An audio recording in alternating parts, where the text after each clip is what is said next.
Este lunes en el que nos despedimos del mes de noviembre queremos hablarles de naturaleza. Nuestro experto en la materia es José Manuel Crespo, profesor de Geografía y Educación Ambiental de la Universidad Complutense de Madrid. Cada 15 días hace parada aquí, en la aventura del saber, dispuestos a enseñarnos parajes increíbles que tenemos cerca, pero que no siempre sabemos mirar como merecen. Hola José, ¿qué tal? Buenos días, María. ¿Cómo estás? Muy bien, ¿tú? Hoy nos propones un recorrido por un lugar que en la aventura del saber ya hemos hecho parada, el Parque Natural de la Sierra Norte de Sevilla. Es uno de los geoparques y ahí es donde descubrimos ese lugar, pero seguro que tú hoy nos das otra perspectiva, nos enseñas de otra manera. El Parque Natural de la Sierra Norte de Sevilla está enclavado en el pleno corazón de Sierra Morena, que es uno de esos grandes espacios dilatados que todavía se conserva muy bien la naturaleza en nuestro país, y hoy vamos a hacer una parada en un lugar muy concreto dentro de ese parque natural. Dedicaremos programas futuros a más espacios maravillosos que tiene este parque natural, pero hoy vamos a ir a una especie de paisaje cultural en el que intervienen muchos elementos y muchas características lo hacen interesante y único. Su geología, su paleontología, la historia humana, esa mezcla de todos los elementos con una vegetación autóctona muy bien conservada. Antes de seguir, yo no sé si Parque Natural, se puede decir, es una figura menor en importancia que Parque Nacional o el matiz no radica ahí. No sé si es menor. Los parques nacionales dependen del organismo autónomo de parques nacionales y lo que pretenden es proteger, digamos, una representación de todos los ecosistemas de cada país, ¿no? En nuestro caso.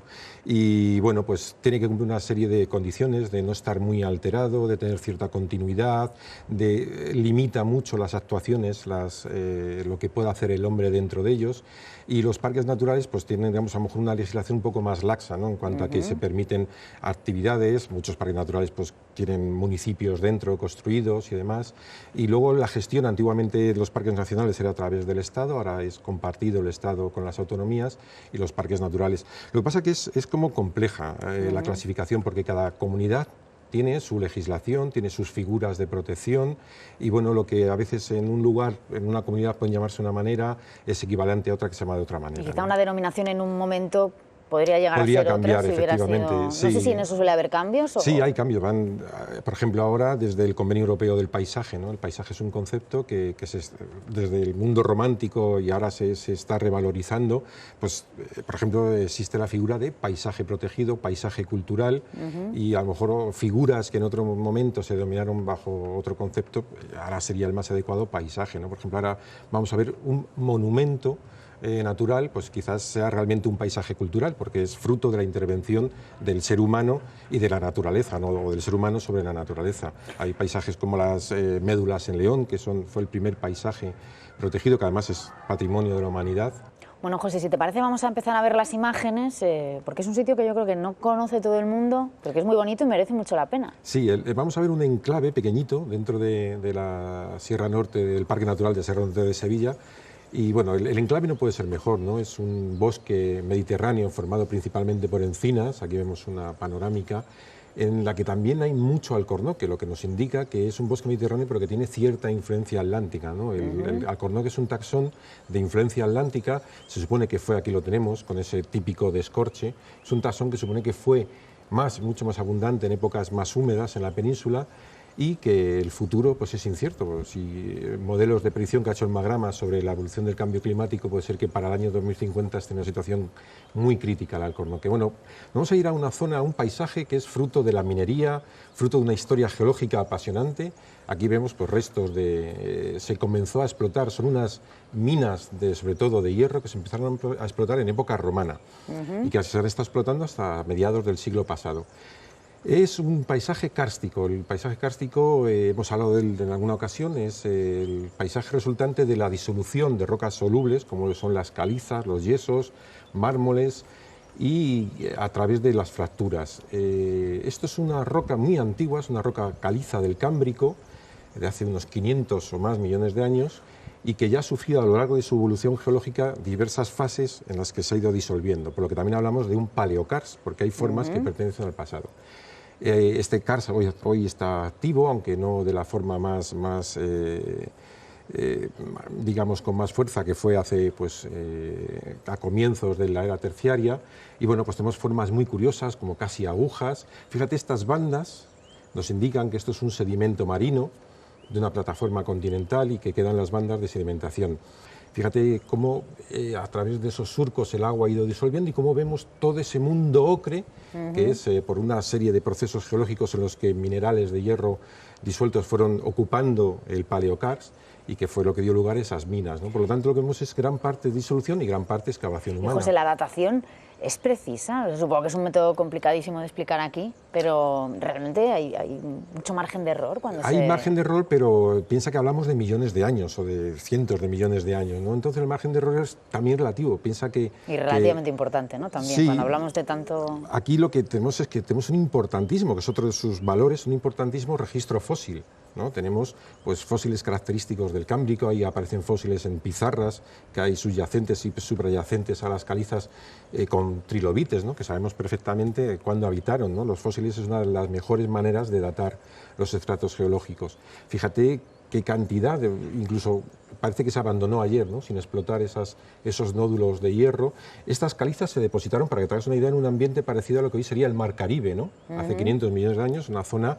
¿Por qué? Porque sabemos que las especies que habitan, las especies fósiles que encontramos en ellas, pues son de ambientes someros y de aguas muy cálidas. Por ejemplo, los estromatolitos, ¿no? Que hoy viven pues, en las barreras de coral de Australia y Nueva Zelanda. Fíjate, restos de esa industria, ¿no? También importante patrimonio a conservar, ¿no? La arquitectura minera. Y este entorno, al tener ese contenido, ese peso cultural, yo no sé si sucede en otros parques naturales, hablamos siempre de valor paisajístico, de valor natural, pero el cultural es un ingrediente siempre necesario. Yo creo que siempre está, ¿no?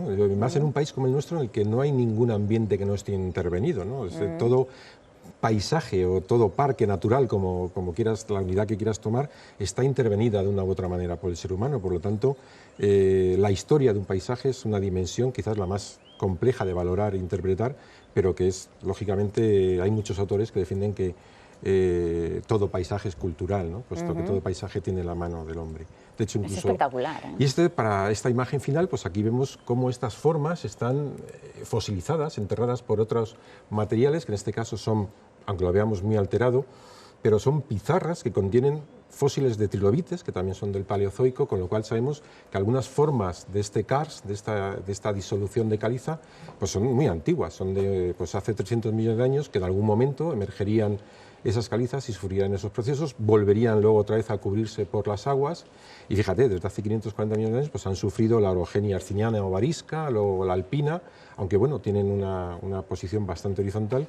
Y es un lugar muy interesante por esos valores. Es un paisaje, no sé si te suena Cabárceno en Cantabria, pues es un paisaje muy parecido, recuerda, ¿no? En el que también un proceso geológico semejante en el que se han explotado un karst rico en... Y antes hablábamos de las denominaciones, esto es monumento natural. Monumento natural, efectivamente. Podría ser también paisaje cultural. Podría ser paisaje cultural perfectamente, porque conlleva esa dimensión humana, pues lógicamente es un paisaje fruto de esa actividad minera, ¿no? De hecho, también existe un pequeño poblado minero de origen inglés, pues tú sabes que muchas de las minas españolas se explotaban por ingleses, y existía un ferrocarril que llevaba el hierro creo que hasta Sevilla, y que hoy en día es una vía verde maravillosa para hacer en bicicleta. Te iba a preguntar que el Parque Natural de la Sierra Norte de Sevilla, que bueno, hay mucho senderista, mucho cicloturista, también se practica escalada.